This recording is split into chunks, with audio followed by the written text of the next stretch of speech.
Hi, I'm Wayne Brittenden for the Political Compass. Jason Stanley is a philosopher and a professor of philosophy at Yale University, perhaps best known internationally for two books, both of them widely acclaimed. The first, How Propaganda Works, back in 2015, and more recently, How Fascism Works, The Politics of Us and Them, particularly timely given the world we're in at the moment. Welcome, Jason. Your book broke new ground on the understanding of fascism on many levels. It remains a controversial description, doesn't it? It does. It remains a controversial description because fascism gets associated with the worst of its manifestation, namely Nazi Germany. And Nazi Germany was genocidal. It involved an attempt at world domination. And what we're seeing now is not that extremity. So hence the controversy. Some people argue that Mussolini was fascist, but Nazism was something slightly different. That's right. The old school fascism literature that's been happening for a long time involves many distinctions. And on some of those distinctions, National Socialism isn't fascist. Italian fascism, as you say, for example, doesn't involve race. It involves a different relationship to the economy than Hitler's Germany did. So that should tell us that the old school debate, the multi-decade debate about the nature and character of fascism, involves many different concepts.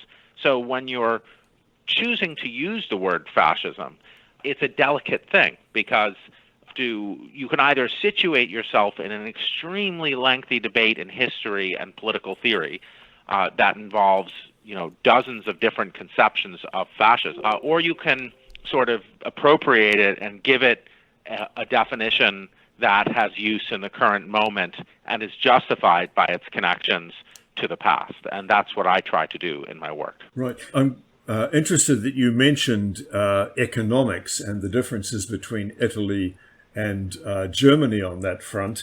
At the Political Compass, we often get correspondence from angry Americans, only Americans actually, who say, don't you know, Hitler was a socialist, it was the National Socialist Party. And we usually write back and say, well, are you just as happy to accept that the German Democratic Republic was democratic? Or the People's Republic of North Korea, People's Democratic Republic of North Korea, yeah. Martin Niemöller's poem goes, the famous poem by Pastor Martin Niemöller goes, first they came for the communists, but there was no one to speak up because but I did not speak up because I was not a communist. Then they came for the trade unionists, but I did not speak up because I was not a trade unionist. Finally, they came for the Jews, but I did not speak because I was not Jewish. Then they came for me, but there was no one to speak out left to speak up for me. And from that, you learn the three targets of fascism, which are communists and socialists, trade unionists, labor unions, and marginalized minority groups. So, it's right there. The first group of people the National Socialists targeted for concentration camps were communists and socialists. Indeed.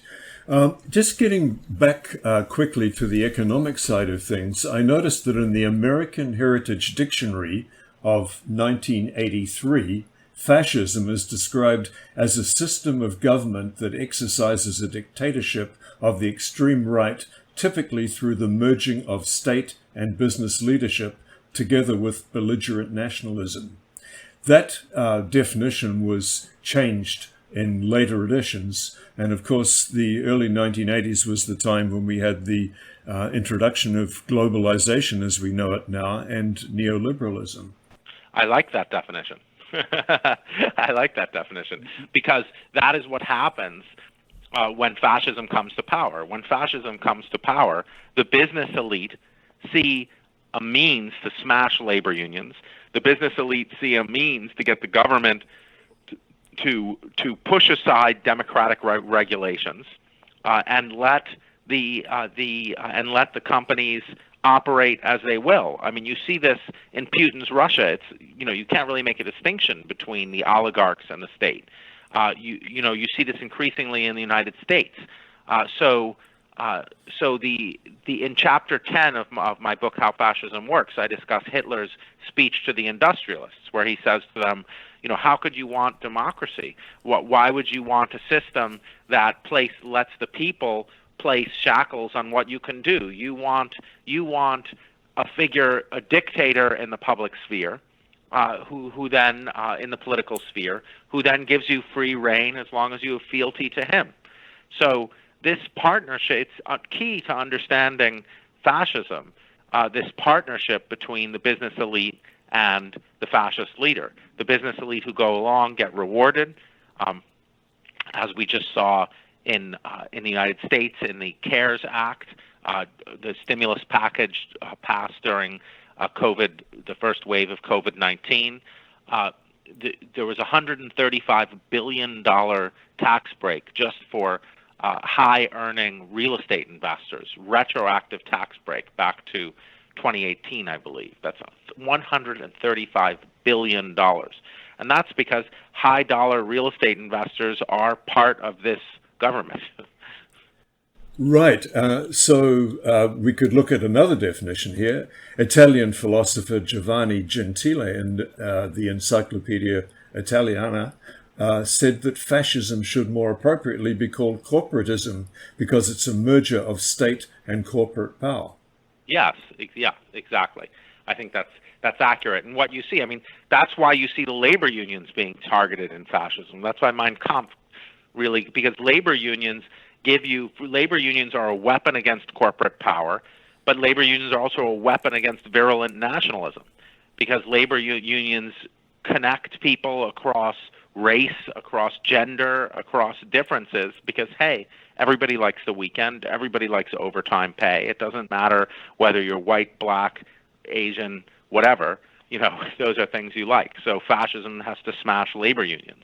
So there's a great new book by Bradley Hart called Hitler's American Friends, and it goes through the different groups that were against entering World War II and supported closer ties between the United States and Germany. And one of the chapters is called The Business Elite. A lot of those would have been the people behind the so-called business plot in 1933, a coup attempt against the Roosevelt White House.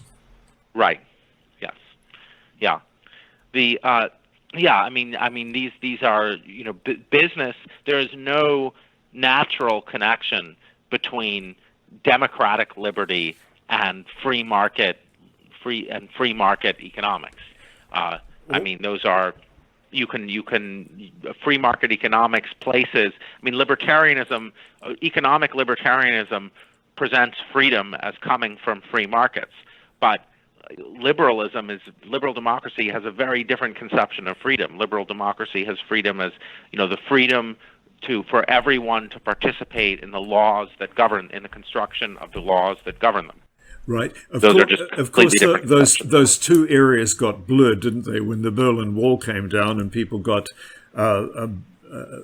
liberal democracy and neoliberal economics at the same time and thought they were inextricably linked. Which has been a disaster for liberal democracy worldwide, because as the depredations of neoliberalism have lain waste to people's sense of security and comfort and their sense of stability, they've blamed that on liberal democracy and have sought refuge in the arms of strongmen. Indeed, and we can see that manifesting itself very clearly, particularly in Poland and Hungary. Absolutely. And Poland, Hungary, Russia, the Eastern Europe is a case in point. I mean, Russia is a case in point where, liberal democracy just meant neoliberalism, and, how many people died, how many millions died from starvation in the 1990s as austerity policies were pursued, and, the switch to markets immediately. So this is, and I think that you have this connection between, and I emphasize this in How Fascism Works, there's this natural connection between economic libertarianism and fascist ideology, and that's social Darwinism. So that's something Corey Robin emphasizes in The Reactionary Mind, and it's something I emphasize in How Fascism Works. The underlying idea of both is that you have value insofar as you win. That's why Hitler's book is called Mein Kampf, My Struggle. Value accrues to winning. Now, economic libertarianism is not fascism because economic libertarianism is individualist. It says, the individual wins. And so, everyone should have an equal chance to participate, and losers should, go away, and winners get value, which is social Darwinism, whereas fascism takes that and say certain groups have value over other groups because history shows that those groups are winners in struggle and superior in struggle. So they're very different systems. And if you gave me a choice, obviously economic libertarianism would be the far superior view. But the problem is that economic libertarianism makes you susceptible to the kind of fascist thinking that it's all about winning, that all that matters is winning in a struggle. And by definition, then, you have contempt for losers. By definition, you have contempt for losers. So, for instance, Ayn Rand in The Fountainhead I was just about to mention her. Yeah. Exactly. Ayn Rand in The Fountainhead exhibits tremendous contempt for the disabled. And obviously the Nazi T4 program involved gassing the disabled. And in the United States, our fascist tradition involved eugenics, involved health tests for immigrants and things like this. We only wanted, the healthy, able-bodied immigrants.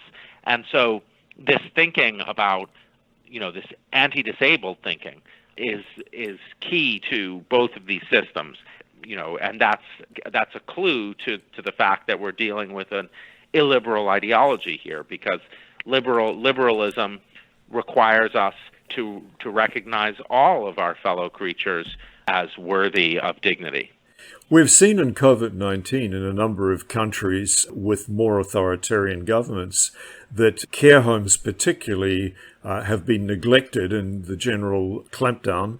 And does this in any way reflect a disinterest in the inhabitants of such places because they're not part of useful production? Absolutely, it does. Productionism. Your value, fascist thinking involves social Darwinism is the center of it, and productionism. Like, you're valuable insofar as you have productive value for the economy. So this is the meaning of the phrase Arbeit macht frei, which was on the gates of Auschwitz. Work shall make you free. And it's extremely disturbing that in a number of these opening up protests that we've seen in the United States, we've seen people unironically waving the slogan "Work shall make you free," and in some cases even using the German "Arbeit macht frei." So that idea that if you're going to, the economy society requires that you're either productive or you're not, and if you're not, it's time to die. That is the basis of the kind of thinking that, as liberals, as socialists, as Christians, as Jews, as Muslims, as a range, we need to reject. It's social Darwinism, and across very different viewpoints that comprise a democracy, social Darwinism is antithetical to all of them. I'm interested in your point that fascism is a mechanism, a tendency, rather than a fixed ideology. You can have fascist tendencies among individuals and among particular parties within a liberal democracy. Absolutely. I think that's utterly key, because we get hung up on whether Trump is a fascist, whether Erdogan's regime is a fascist regime. We get hung up on these questions. Is China fascist? Is China some other kind of authoritarian regime? I mean, I think it's not fascist, but we get hung up on that. I prefer to think. I think it's much clearer if we think in terms of fascist forces, or as Toni Morrison says in her 1995 Howard University commencement speech, "Racism and Fascism," fascist solutions to problems. That's how she thinks of it. She says the United States has long sought fascist solutions to problems. So I prefer to think of things in terms of fascist forces. You can clearly have fascist forces in a liberal democratic society. The United States has always had powerful fascist forces. And also if you think about what kind of ideology fascism is, it's not a set of beliefs.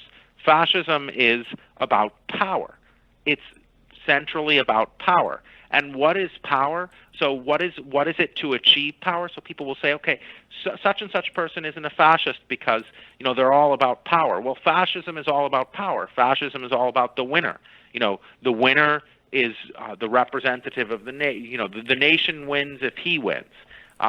And it's all, and anyone who's not winning has no value. It's all about power. So if we think of it in terms of forces, if we think of it in terms of tactics to gain power and remain in power, we're actually being more true to the ideology that fascism is. And fascism can also thrive with a very moderate economic position. It doesn't have to be neoliberal, does it? You saw in Chile a coup led by a fascist who was a dictator in every sense, but he was also a free marketeer. You mean Pinochet. Pinochet, right, yeah.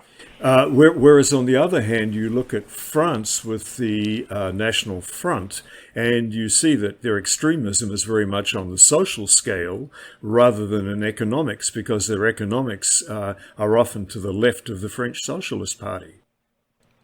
Right. So socialism for the in-group, socialism for the white race, socialism for the French, nothing for, expulsion for everyone else. So that is, fascism can very much take the form of, national socialism, sort of welfare system for those in the in-group. And even if you look at the United States, and even if you look at Donald Trump, who is as free market as you can get, he is completely practicing socialist politics for billionaires. We've just had multi-trillion-dollar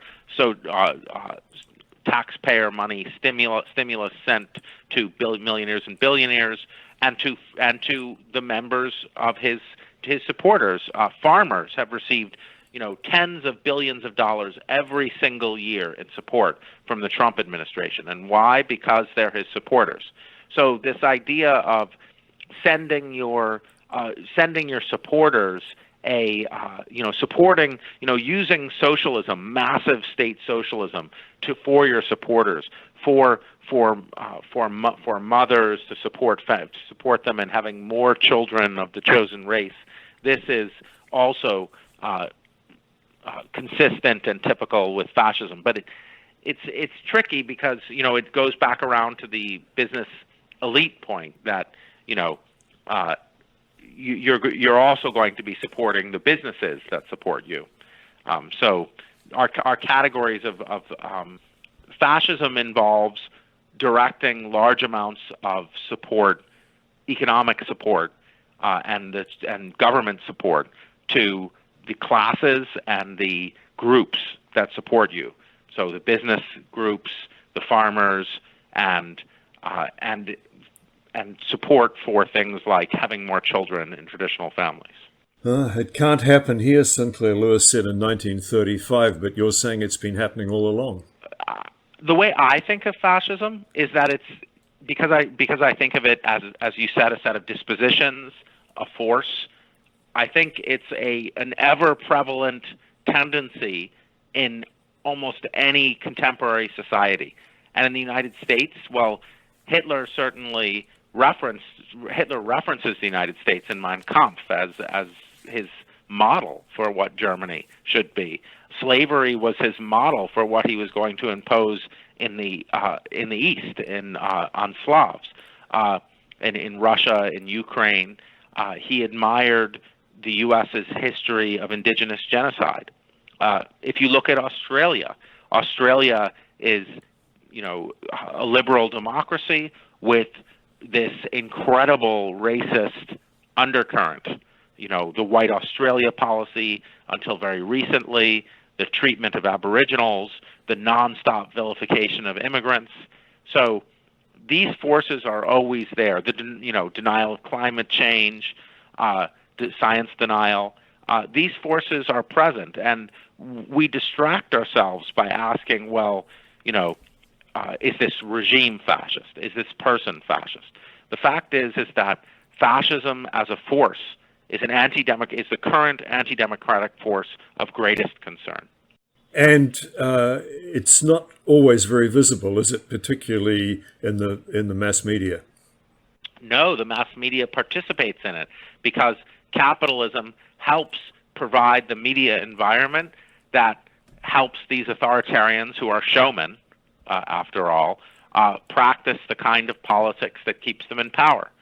So what the media likes is, shock and outrage, and it prefers that to news because there are more eyeballs paying attention to it. And so, since the media prefers that, that's what sells more. That gets more clicks. That's also the kind of politics, as we know from people like Hannah Arendt, that feeds into fascism: constant spectacle, the perpetual motion mania of totalitarian governments, as she calls it. So there's constantly, like if you look at in the United States, Donald Trump is constantly trying to create outrage and transform everything into a culture war, get his opponents to call him a racist so then he can say, look at the liberals, they're doing this again. So the media is part of the production of the stage upon which the strongman thrives. And in all liberal democracies, I think, notably including the United States, in the 70s and even before in the 60s, the anti-establishment position was a left-wing one. Now, icons of the right are claiming the anti-establishment label. Yeah, it's a great. I mean, fascism is always presents itself as revolutionary. So the Tea Party, it's far. I mean, I think we do have a right-wing revolutionary tradition. Goldwater, for instance, extremism in the name of liberty, so is no sin at all. So we have this tradition, but yeah, fascist politics involves revolution, remaking, rebirth. The idea of we were once great, we've been humiliated by the elites. We need to defeat the elites and reemerge and remake ourselves as great again. That is classic fascist politics. That is palingenic ultranationalism, in Griffin's famous phrase. Compared with most other democracies, the United States has a very narrow range of political options for the voter. And is that one of the problems? Because if you look at, for example, the French scene, we were talking about Le Pen, the spectrum goes all the way from Le Pen across to parties to the left of the French Socialist Party. Yeah, so it goes outside my range of scholarly expertise to discuss whether a parliamentary system or what kind of system might blunt the kinds of forces that we're seeing worldwide. I mean, I think we're seeing these forces arise in all kinds of different systems. So, Sweden, the Sweden Democrats, the last I checked, were the most popular party in Sweden, and that's a far-right party. So, yeah. So I'm not sure that you can. I think it is a problem in the United States, that the two-party system, but I'm not sure that. And the Republican Party, and what's been a problem is that as the Democratic Party has moved further and further to the right, as they have since Clinton, since 1992, where the Democrats now occupy the position that the CSU would have or CDU would have in Germany. They're the center-right party. The only oxygen that's left is on the far right, and that's where the Republicans have moved. And I think, rather than it being the fault of the two-party system, it's the fault of Bill Clinton and the rest of the Democratic Party, who moved so far to the right to capture the Republican vote that they forced the Republican Party to become a neo-fascist party. And yet, if you go back far enough, the Democrats were the party of slavery and of segregation in the South, and you had a now extinct political species, the liberal Republicans. Exactly, yes. You had the Southern Democrats and liberal Republicans, two extinct species. That's right.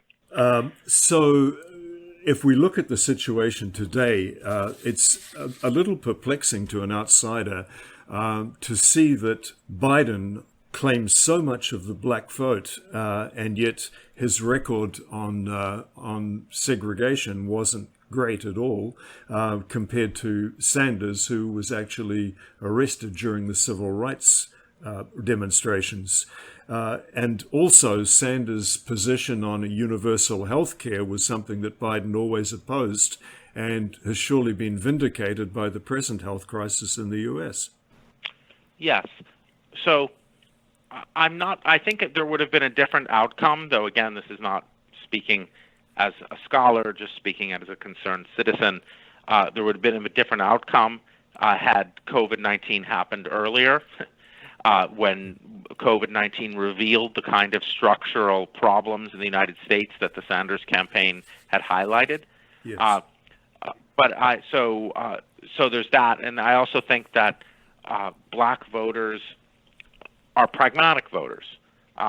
They looked at the situation and they said, "Well, is America going to vote for a socialist Jewish person?" and said, "No, we really want to beat Trump." Black voters in the United States are, I think, very pragmatic voters, and I think they made a pragmatic choice. If you look at policy, black voters supported Sanders on his policy preferences. They didn't support Biden, but I think they really want Trump out of office, and they voted for a more pragmatic choice, and Biden is leading by double digits right now. So you can't really argue that they made the more pragmatic choice. Now, the problem is, will Biden just exacerbate the conditions that led to Trump in the first place? And what's your thinking on that? I'm very worried about it. I'm very worried about it. I mean, history, I mean, we have to look at who his advisors are, but if it's going to be Larry Summers and Rahm Emanuel and he just published an editorial in USA Today about police violence and racial injustice that was deeply ignorant and problematic, and not at all responding to the calls on the street for defunding the police. Just basically giving lip service to the problem, talking about body cameras and $300 million, which is nothing for community policing. I mean, the claim of defunding the police is, let's not put more money into the police. Let's instead take these titanic budgets that are going into law enforcement. If you look at cities across the United States, there are titanic budgets going into law enforcement. They dwarf education budgets. The defund the police movement is saying, move that money out. Those are the wrong priorities. When you have this massive amount of money in law enforcement and you're defunding everything else from healthcare to education, what you're going to get is a situation where police are the people turned to when you have a mental health crisis at home, when you have anything happen, it's the police who are going to come in, and they've been militarized. So so the defund the police movement says, let's reorder our priorities, as Philip Atiba-Goff, the scholar at John Jay College, said. He said, when you call the emergency number 911, what we want to happen is that if there's a mental health crisis, mental health professionals show up, not police. That's the goal. And Biden just, his completely tone-deaf cluelessness in this editorial was really problematic. And I hope he doesn't have that tone-deaf cluelessness on economic policy and all down. What I hope happens is that the Sanders campaign said that Elizabeth Warren, what I would hope most of all is that Elizabeth Warren would be his vice presidential candidate. But barring that, I hope that progressives are given a significant role in his administration if he wins. But, I am in agreement that Trump has got to go. Certainly. A term like defunding the police could really be turned easily to the advantage of the president, couldn't it? He could say, look at these crazy people, they want to take the police away from us. People have been saying this for weeks. That's what the administration's trying to do, of course. They're trying to use the slogans that mean one thing and give them a different interpretation. However, if you look at the numbers, despite what lots of overconfident people are claiming on social media, despite what we're being told by so many people who are confidently asserting that these slogans will backfire. Black Lives Matter is one of the most popular political organizations in America right now. The approval rating for Black Lives Matter is way more than the approval rating for the Republican Party, the Democratic Party, Donald Trump, Joe Biden, the police. So all of these predictions of doom have backfired, and that's why I never make such predictions, because social movements and social change are very tough to predict. And it does feel like a sea change, doesn't there? It does feel like a sea change. I mean, 6 years ago, Black Lives Matter was represented as this dangerous movement. Now there's a multiracial coalition of young people in the largest protests in U.S. history. And we all have our theories about it. My theory, which is unsurprisingly related to my views on fascism, is that people see now that it's our racial divide, it's our history and present of incredible racial discrimination, it's our prison system, it's our militarized police. This allows for demagogues to rise. It allows Donald Trump in 2016 ran against Black Lives Matter. Donald Trump ran talking about cities burning. By the way, the crime rate in the United States has been at historic lows for a decade. For 10 years, we've had historically low crime rates. So Donald Trump ran in 2016 against large-scale Black Lives Matter protests. And I think people are seeing that fascism, demagoguery only gains purchase when you can appeal to racism. And so if we don't want leaders like Donald Trump again, we have to address our long-standing history and present of racial injustice. Yeah. In terms of neoliberalism, you have a spiraling rich-poor gap that feeds into a lot of the political ferment you're seeing now. I suppose that the average American would have difficulty articulating neoliberalism, even though it's been in place for so long. Could you imagine a situation, for example, in Poland, where after 35 or so years of communism, no one knew what communism was? Right, yeah. You mean that it's almost like the air we breathe? Exactly, yes. And without people actually knowing it as a term and a particular direction. Right. What happens is that with ideology generally, and neoliberalism is no exception, indeed it's a paradigm, is that ideology makes you think, ideology in Althusser's terms has no past. It makes you think this is how it has always been and always will be.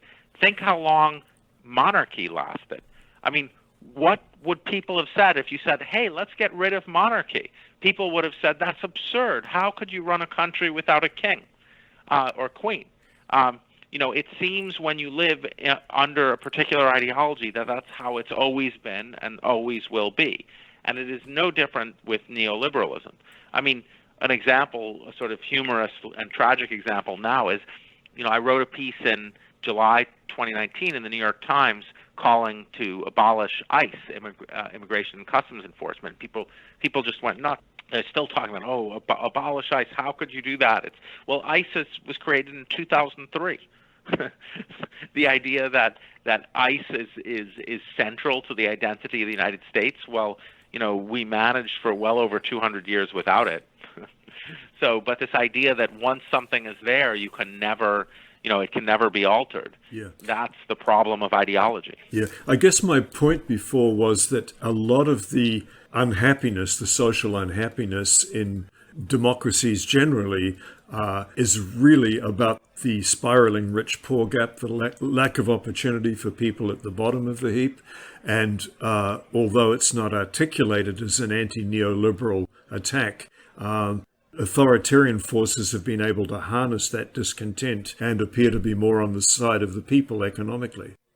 Yes, that's right. Though in How Fascism Works, I'm tempted by that line, and it's certainly the right line, I think, in a country like the United States. Though notice that Black Americans haven't been tempted by fascism. Black Americans haven't used the fact that neoliberalism has ravaged the economy and handed all the wealth to the wealthiest among us.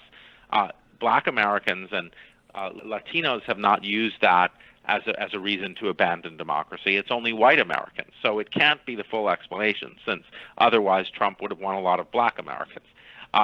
And also, if you look internationally, it's, for example, Sweden. As I mentioned, the Sweden Democrats are the most popular party right now, or last I checked, in Sweden. But it's not like Sweden has suffered deprivations of neoliberalism or has institutions that have failed. So it's a partial explanation. That's a very good point. Let's look at the fascist personality, very well described, I think, by the Frankfurt School, the Adornos, Wilhelm Reich, Yes. Fromm, and such people, which I guess still has some pull today, doesn't it?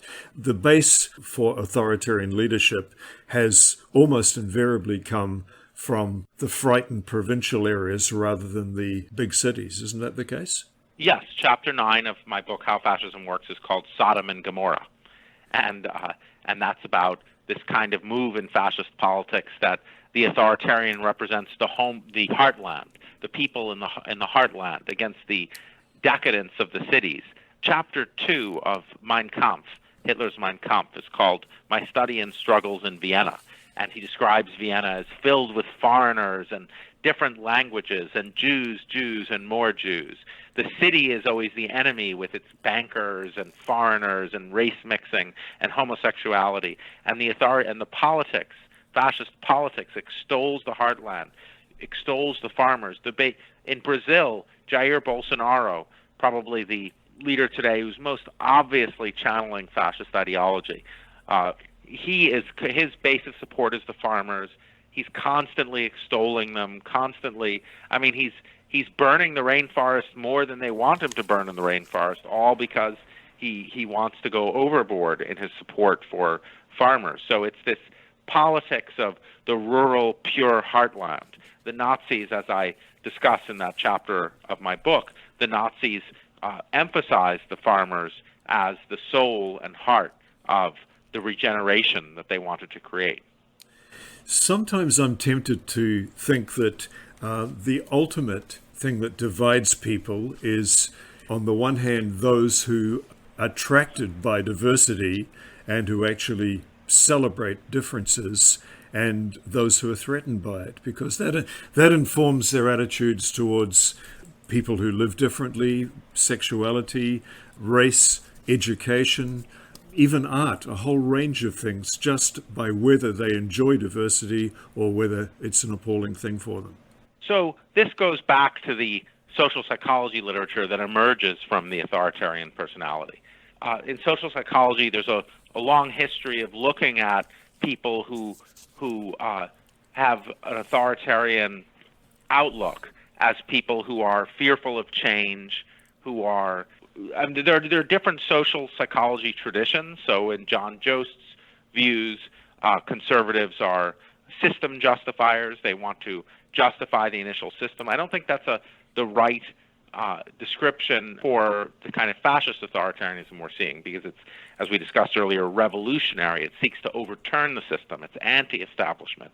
I think what's going on is that you create this panicked fear for so-called outsiders, for so-called foreigners. You say, your traditions are under threat. Your traditions are not just under threat, your traditions have already been buried by these foreigners who have been let in. The elites have let in the foreigners to destroy your traditions. You need a strong man. You need a strong man to regenerate your traditions, to place them again at the center of the nation. So the fascist is speaking to the traditional social conservative and saying, I will be your strong man, and making them panicked and afraid that their way of life is being destroyed, and representing democracy, liberal democracy, not as a method of living that allows all of us to live the way we want, but as a method that involves the destruction of tradition. That's a really good way to end it, Jason, and I thank you very much for your time. You've given us some wonderful insights to mull over, and I'm sure this interview will be listened to many times by the sort of people you'd hope would hear it. Thank you so much. I really appreciate the opportunity to have this discussion.